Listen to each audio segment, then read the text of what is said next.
Francois once again from Pageant Philippines, and welcome to our channel. So how are you?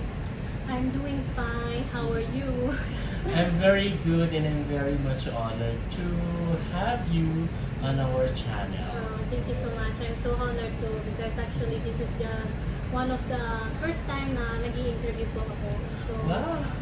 it's just also a practice sa speaking. Communication skills, Yes. which is very much important in Miss Philippines Earth. Yes. Right? So one of the most essential actually na category or segment Yes. sa Miss Philippines Earth. Ayun, can you introduce yourself to us, Queenie? So I am Queenie Salac. I'm 20 years old and I'm representing Miss Philippines Earth from Milan, Italy. And actually this is just my second time in Philippines, but still I can speak in Tagalog because this is what I am. I'm Filipina, so I have to know my language, diba? And nothing. This is actually my first pageant, my pinaka-first pageant, and I'm so honored na I had this possibility. And I'm sure that God pinakita niyo po sa akin tong path na to because I believe that He has a plan for me. So I just said yes whenever they gave me the opportunity to participate in this Miss Philippines Earth. To be part of this year's Miss Philippines Earth. Actually, I was so afraid kasi nga first pageant, I don't know what to expect talaga. And it's really good na I did this decision kasi even if 1 month lang ang Preparation. ang dami ko na po talaga natutunan and I can see na I'm more confident. So it's like ang dami ko pong self-development dito. So, prior to joining Miss Philippines Earth, ano yung mga ginagawa mo? Well, I was just working and studying po. Nag-i-study ako sa social health assistant para siyang parang psychology or caregiver. And then nag-work po ako sa isang lottery machine. I was That's in cashier. Italy. Opo. Yun lang po. So it's really different po yung routine ko. Sa pagiging normal routine ngayon, ang dami ko na pong nagagawa as a beauty queen. So yeah. I hope to inspire a lot of people na mag-step out of their comfort zone kasi syempre we are used to our daily lives na ayaw na po natin mag-try ng mga bagong things. So since I really wanted to change, kasi sawa na po talaga ako sa daily routine ko, so I said kung ano na lang pong mabigay ni Lord, tatanggapin ko po talaga because I really need to change. I really need to do something para makaangat ko ako sa buhay. So you grew up in Italy, no? So normal sa Italy that at age 18, ganyan, you work for Yes, yourself. yes. Ganyan. So, how was that? Kasi compared dito sa Philippines, yung culture natin sa Philippines that hanggat wala kang pang trabaho, you will stay with your parents, ganyan, and hanggat hindi ka pa natatapos sa pag-aaral, you will still be dependent to your parents. So, kumusta yung culture sa Italy when it comes into that aspect? Actually, madami na din po mga kabataan na nag-stay po sa home nila until the age of 25 years old. Ganun. Depende lang na naman. Hindi naman yung taga-Italy talagang 18 years old nag-work siya. It's still a choice. Kasi madami din mga Italian na nag-stay with their parents until the age of 26 years old, diba? But I think na gusto ko po talagang maging independent. Kasi since bata pa ako, hindi po ako naghihingi ng pera sa mama ko because I don't know, I really found it na parang she already giving me a lot. So I have to ako na lang po paano ko sabihin yan? Maghanap ng way. Oo, maghanap ng way to sustain po. your own. Yes. Because I really feel na my mom has been caring for me until the 18 years old. So, if kaya ko naman, gagawin ko. How about your studies? Who supports your studies? No, my study, my mom din. Kasi sa studies, si mom ko talaga until I will end my studies. But Until actually, you graduate. opo. But actually right now, I really left my daily routine on pause. Para- For Miss Yes. Philippines Race. So, nandun na tayo sa Miss Philippines Race. So, how did you jump into the pageantry despite that, despite the busy life that you have in Italy, in Milan in particular? Actually, kaya yung sinabi ko po kanina, I was really tired of my daily routine. It was like, I felt I had to do something about it kasi hindi na lang po habang buhay mag-work ako. So I said to myself, kung whatever opportunity it will come, I will just say yes. Actually, I started, kasi po ako sa Italy, I was also a runway fashion model. Na nag-runway ako during the Fashion Week in Milan. Actually, bago din po ako sa runway industry. 4 runways lang po yung pinagsalihan ko. And then yun, by doing runways, meron po ako nakilala na tao. And then she picked me for joining Miss Philippines Earth, representing Milan home Italy. And that's it. I just really want to change something kasi I know sa sarili ko na 20 years old na ako and I have to challenge myself kasi I think it's more better kung mag-challenge tayo sa sarili natin if young pa tayo. Pwede pa tayo magkamali, pwede pa tayo mag-failure. So, I'm not afraid of failure. Oh, that's great. I mean, it feels like you feel bad kasi parang sometimes you feel na napapahiya ka, gano'n. But it's okay. Just focus on what you can do next. That's right, that's right. Kasi nga, in every mistake that we commit, diba, there's always a learning, there's always a lesson, right, that we could learn from it. Okay. Ayun, I'm just curious to know if you have any beauty queen to look up to. Well, one of the beauty queen that really inspired me na sumali is talaga si Celeste Cortez. Si Celeste. Yes, kasi nga po, taga Rome siya, taga Italy din siya. And I really saw yung mga, even if sa una, she didn't really shine, pero ngayon, ang dami na akong, she's really, famous na.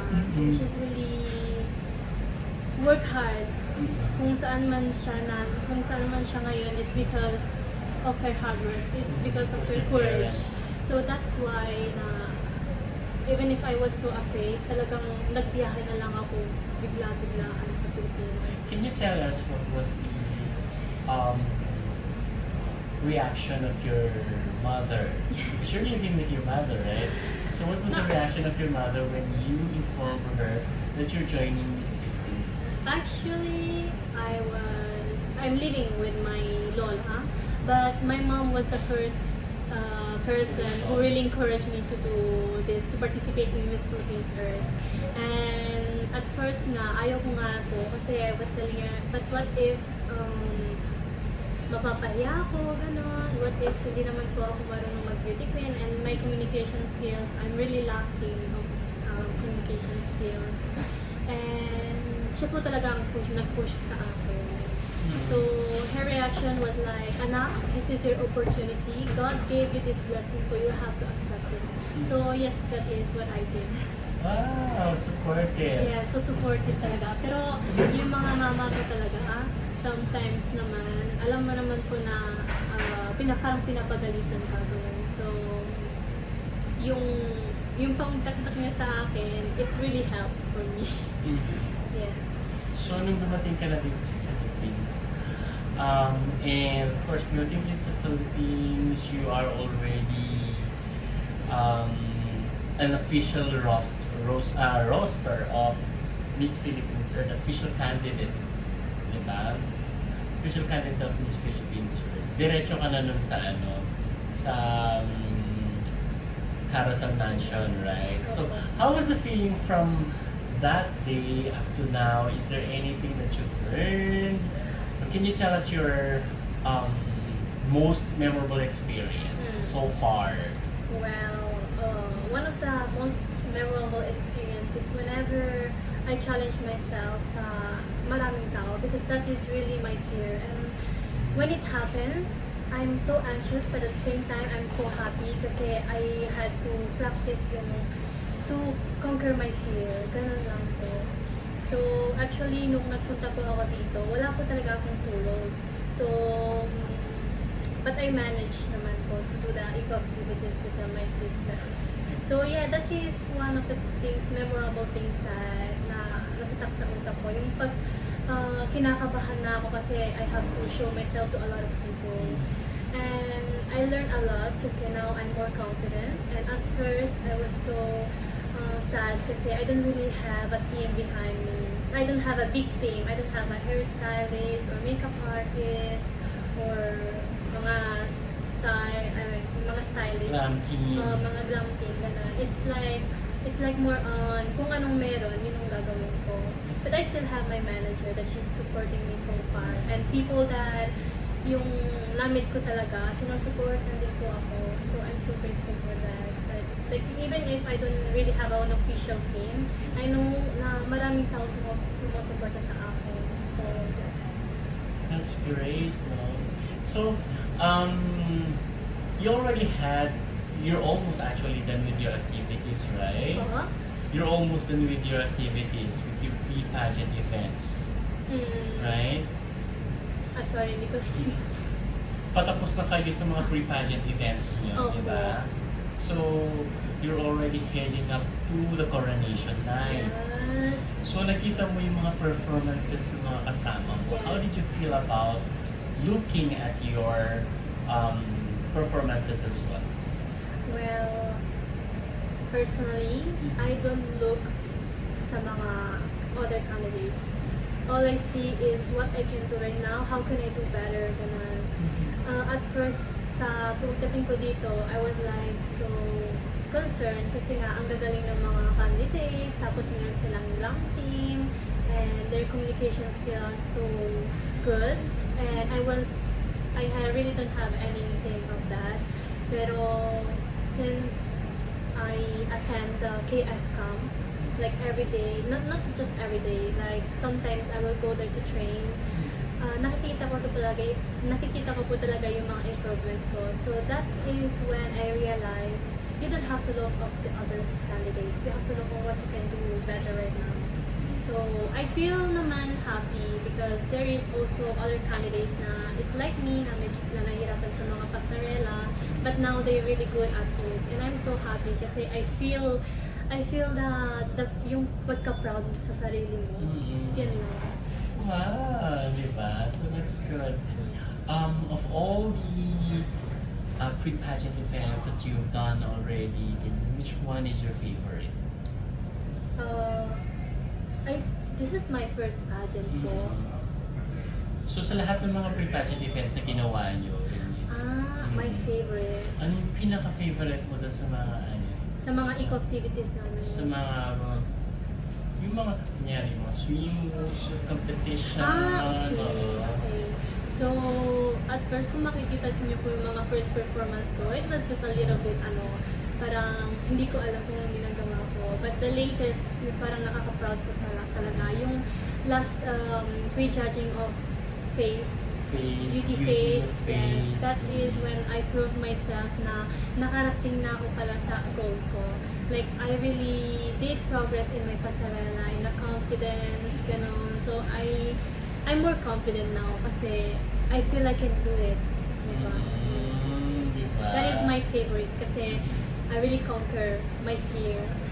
Kasi dati, we were joining some pag meron ng pre-judging, gano'n, I was so anxious. Talagang inuunahan po ako ng anxious ko. But sa pre-judging of Face of Beauty, I didn't get really anxious. I was super excited. Boys, where you don't have makeups then, no? Very light makeup lang. Yes, very, very light. Tapos, so that was the best part that you actually liked the most. Alright, so bakit yun yung part na pinakagusto mo talaga aside from naging comfortable ka na?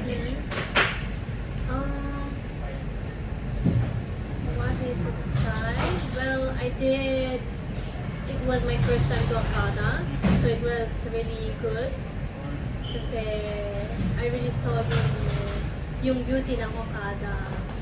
And basically, that is why it is my favorite. Kasi nga, I proved myself wrong na kaya ko pala. Na-conquer mo yung fear mo. Okay. Ayun. So moving forward, no, kakaroon tayo ngayon ng ang next na labanan nito, brains. Yes. So, yung mga skills na talaga. So, of course, advocacy. So, let's talk about your advocacy. Okay. So, my advocacy is working on overpopulation. Kasi I think na yung overpopulation is one of the things kung bakit na-increase bigla yung temperature natin. So, I would like to start the roots of the problem. And also, it is, for me, it is also, parang, it can, parang, you can do, how can you say it? Like, parang may improve mo yung health ng mga mothers, tsaka yung mga children, especially in the poor areas of the Philippines, na wala pong education, and there's this like misconception of the family planning. And I really want to educate, to reach for the poor family right there that, syempre, ngayon, mga poor families, sila pa po yung mas maraming anak, and they're really struggling on feeding their babies, their children. And I think we have to work on this and give them the education sa family planning and giving them the right resources po. So yes, this is basically my advice. Okay, so it's more of educating, education. So, normally kasi yung advocacy ng sa Miss Philippines Earth ay focused on the environment. Yes. So this is something new na you're focusing on the health, Yes. on the wellness of the people, no? So if I may ask you, how did you relate this to the environment as well? So as I said, yung overpopulation is also a problem na kung bakit na-increase agad yung global warming, yung greenhouse gases. Kasi nga, di ba dati, medyo stable lang po yung production of natin, yung mga greenhouse gases. But bigla na lang po siya nag-increase kasi nga dumoble tayo. And dumoble din mga dapat natin. We have to meet our needs. So we have to cut a lot of trees,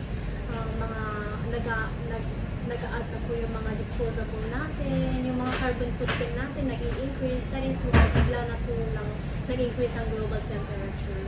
So, I think na if we can educate more people on family planning right now, hindi na po talaga mahihirapan yung mga future generation natin.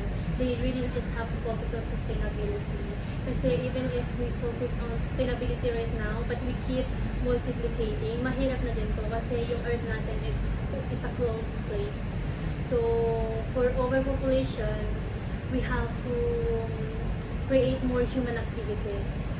That is why I also wanted to bring my advocacy as working on overpopulation kasi I think it is also a thing we have to work on.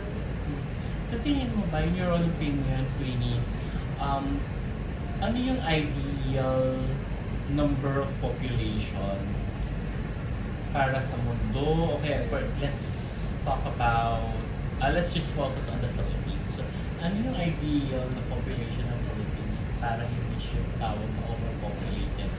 Kasi, this has been a continuous discussion, no, na we are already overpopulated for having 100 million plus na citizens, no, na people here in Filipino people. What do you think is the ideal population for the Philippines itself?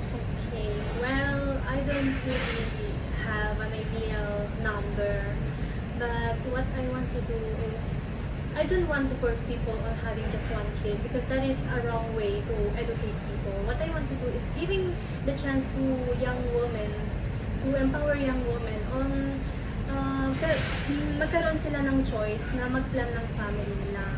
that is one of the things now I have to work on. Mm. There is no numbers. Like I can give a family on how many children you have to do. Control. No, yes. You just have to be educated and yung gusto mo, parang ma-plan mo lang yung sariling family mo. Yung hindi bigla-biglaan ka lang na hindi mo alam na nagka-ano ka na, gano'n. So this is, I just want to give them the chance to plan a family. So, kung tawag dito, kung ikaw yung bibigyan ng opportunity to design or propose, ganyan. To decide or to propose something to the lawmakers, no? So, ilang children ba o ilang anak ang ipopropose mo na per family? I don't think there's a number po. Like they said that you had to resolve the Well, overpopulation. this is just for the future generation na rin, dun yan. Like, syempre ngayon, hindi na kasi natin mawawala Oo. yung ganyan, yung hindi na natin Yes. makontrol hindi na natin mababawasan Yes. yung mga meron na. Yes. So, for example, kami, we are 5 in the family, hindi na pwedeng bawasan ng 2 sa amin, parang may lang. Oo, Ganyan, di ba? ganun. So, for the future na lang, ano yung sa tingin mo yung ideal family, number of family, ilang children na dapat per family? For me, an ideal family is where I can give to my children what they need without like taking away something from the environment or taking away something for the future generation. Kasi syempre we have to think na we still have a future generation. So we don't have to overconsume kung ano pwede natin i-consume right now. We really have to be conscious. So they said, meron po akong nakita na they said we have to have just one child. But I don't believe in that. You can One have, child policy. Yes, but I don't believe in that. Kasi if you know sa China, pag nag-anak po sila ng third, parang kinukuha nila yung child. And I don't agree on that. Kasi it's already, nasa puso mo na yung child. So, there is no really number. Just make sure na you also thinking of the future. For me, if I had the chance, I will just have just 2 children now. Yes. At least 2 children lang. At least 2 lang. No, it's not naman, I'm not forcing people to have just 2 Yeah, or 1. para sa iyo lang naman yun. Yes. Diba?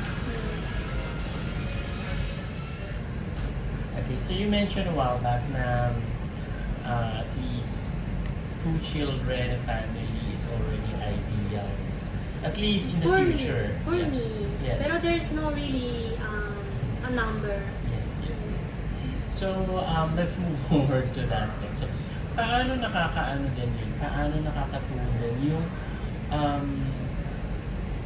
yung konting tao lang or konting number of children ganyan, or minimal number of children in a family sa environment? Well, every person produce mga carbon footprint. Siyempre, pag bigger ang family mo, mas bigger yung expenses, mas bigger yung mga clothes na dapat bilhin mo, mas bigger din yung food na waste mo, tsaka yung mga electricity, gano'n. So this is, and also yung mga commuting, di ba tayo nagko-commute? If you see here in Philippines, the traffic is one of the talagang na-experience natin every day, and all the harmful gases, nakaka-contribute din po siya sa ating environment. So just the simple thing really add to our carbon footprint.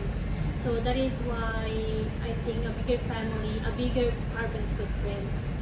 See, mas malaki yung na-contribute ng Kasi, carbon footprint ng mas malaki ang family. Oo, kasi sometimes hindi din natin maiwasan yung carbon footprint natin because right now it's a normal thing, but we really also have to work on this, on like using more renewable energy.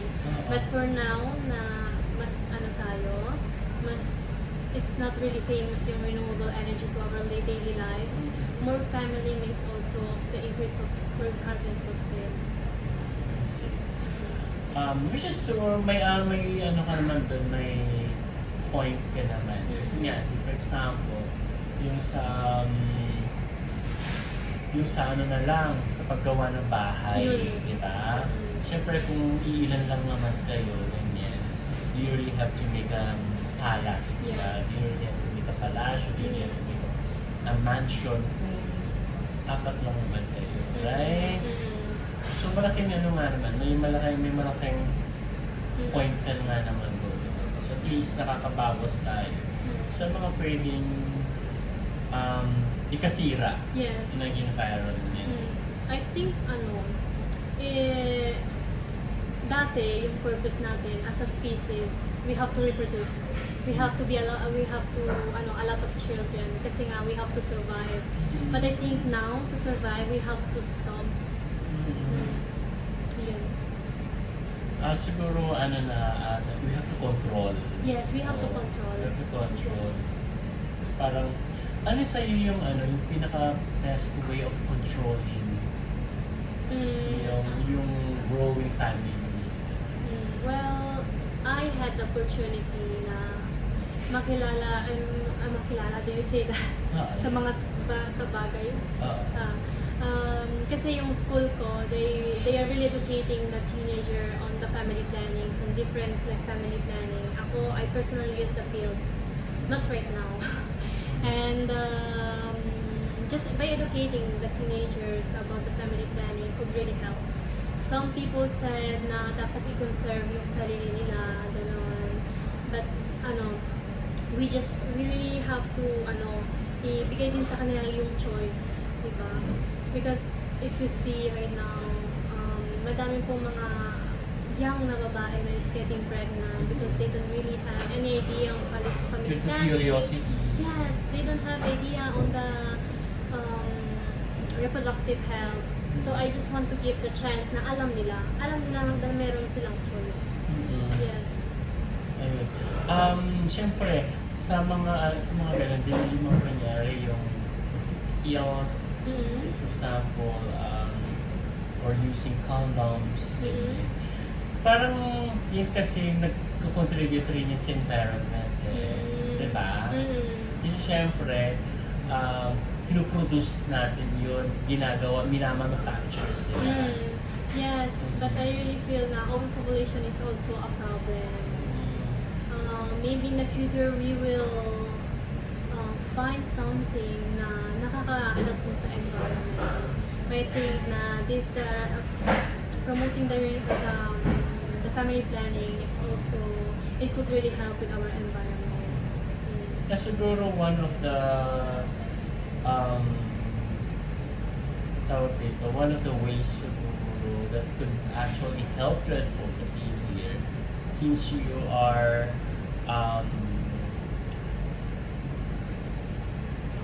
parang nasa path, you're in the path of educating, ganyan. So, I think might as well, para sa akin in my own opinion, educate them on how to do natural family planning. And educate the children on the disadvantage of doing or of practicing premarital sex.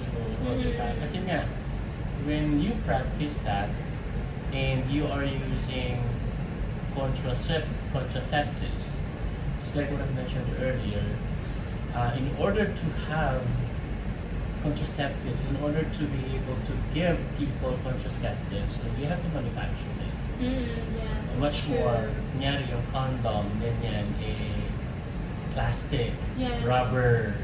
Yes, it's true. Rubber siya. It's true. Hindi naman siya pwedeng i-recycle. Yes. You have a point on that. Hindi naman siya pwedeng i-recycle. Hindi naman siya pwedeng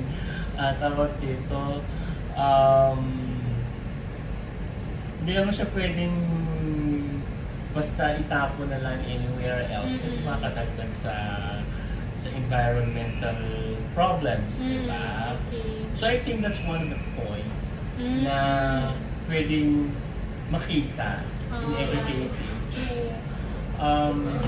prevent the population growth, Mm-mm. di ba? Mm. So doing the natural family planning siguro, educating them to It's do true. natural family planning, and educate the teenagers Yeah. on The reproductive health. Ganun. all the disadvantages of practicing premarital sex. Yes. So, things like that siguro yung kailangan Yes. i-enhance on that Yes. matter. Yes, yes. Especially in the poor area, they don't really have an idea. So, yes, I agree. Ayun.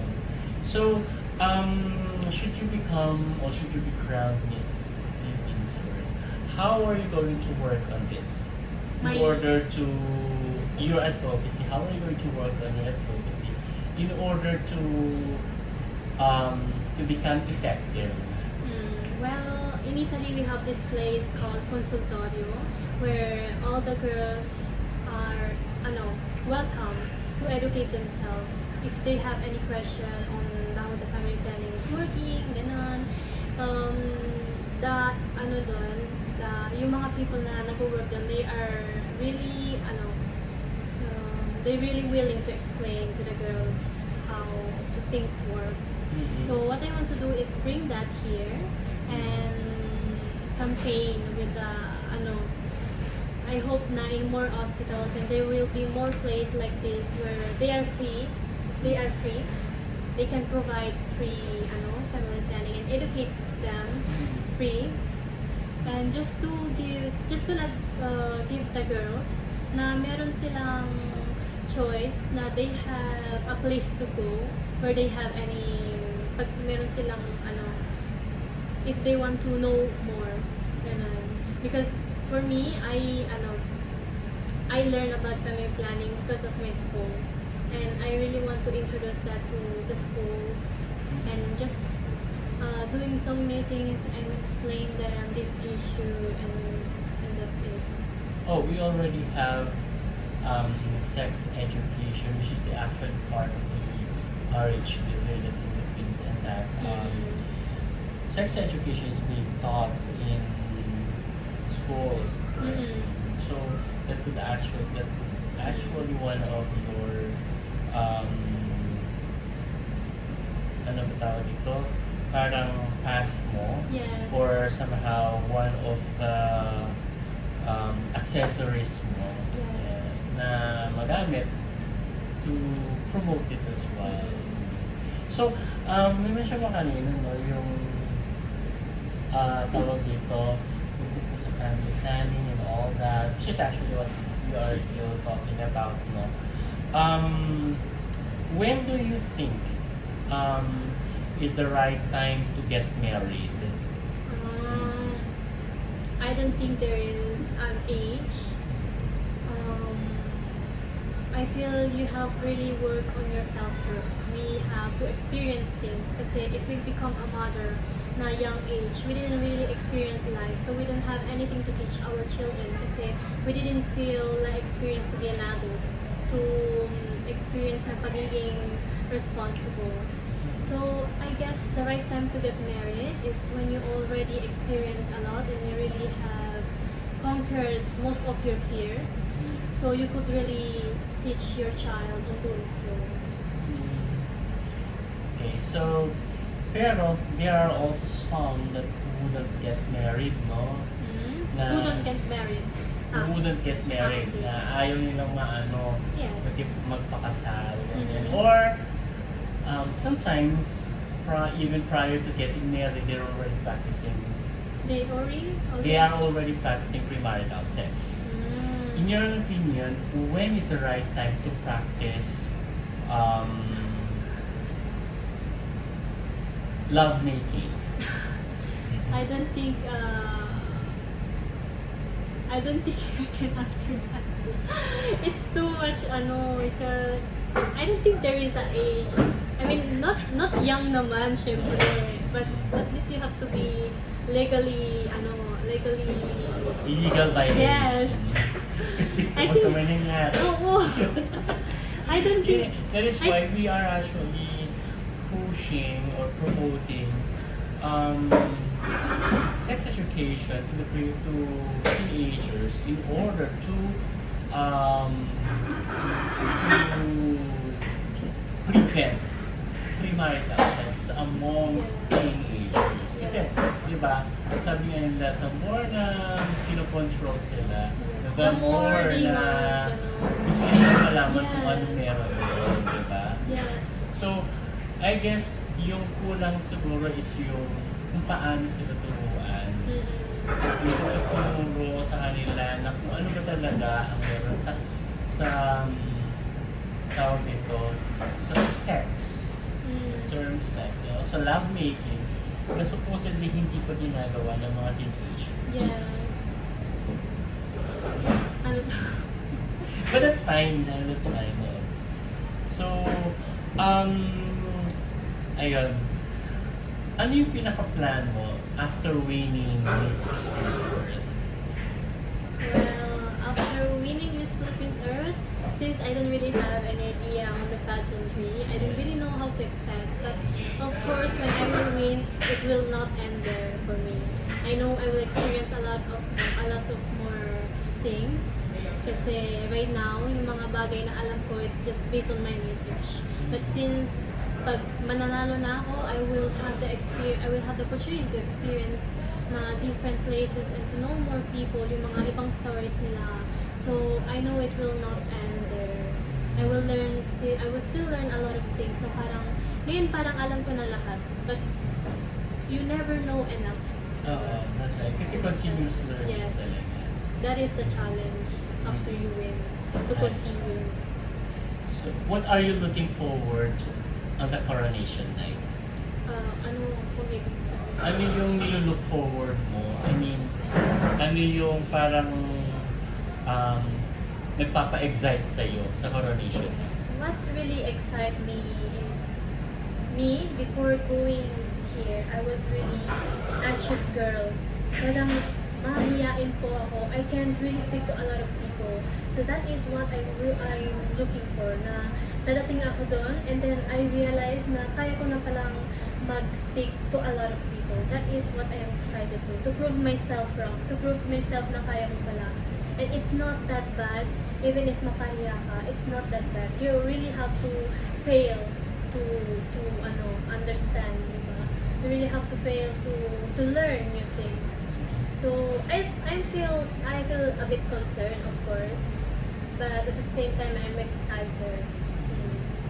So, in your own journey with Miss Philippines Earth, and then, should there be any person that you would like to express gratitude to? Who would that be? Well, And maybe this is the time for you to express your gratitude to them. yes.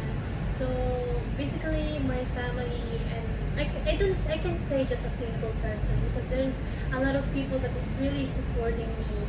Of course, my family, my mom na talagang pinush niya ako, and every time I really break down, she's really right there. Parang pagsabihan ako, ano bang sinasabi mo? Kasi kaya mo yan, nakadating ka na dyan. So, kung nakadating ka dyan, it's because kaya mo. So, you just have to push through.